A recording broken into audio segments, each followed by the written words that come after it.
করেন।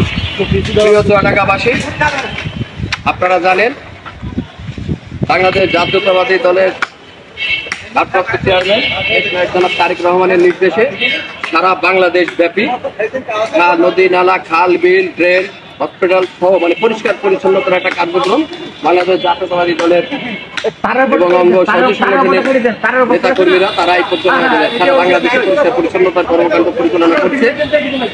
গতকালকে আমাদের চুয়াডাঙ্গা জেলা বিএনপির সংগ্রামী সাধারণ সম্পাদক জনাব শরীফ ভাইয়ের নেতৃত্বে চুয়াডাঙ্গা সদর হাসপাতাল পরিষ্কার পরিচ্ছন্নতা কাজের কার্যক্রম আমরা শুরু করেছি। এটা চলমান রয়েছে, আপনারা ইতিমধ্যেই দেখেছেন, অলরেডি চলছে।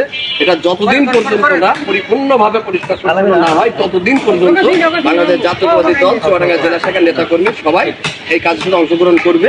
সাথে সাথে আপনাদের উদ্দেশ্যে এই কথাটাই বলতে চাই, আপনারা জানেন গতকালকে আমাদের জেলা বিএনপির সাধারণ সম্পাদক শরীফ ভাই আমাদের প্রিয় নেতা, উনি কথা দিয়েছিলেন যে এই সদর হাসপাতালে যে পরিষ্কার পরিচ্ছন্নতা কর্মী আছে এদের সাথে উনার মানে ব্যক্তিগতভাবে উনি দলীয় পক্ষ থেকে 3 জনকে নিয়োগ দেবেন।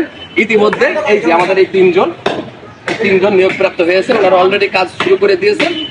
ঠিক আছে, এটা চলবে। এইটা শুধু জানানোর জন্য, এটা শুধু আমাদের শুধু কথার কথা বলার জন্যই না, আমাদের এটা কাজ করার জন্য আমরা কাজ করছি। এরা চলবে, এটা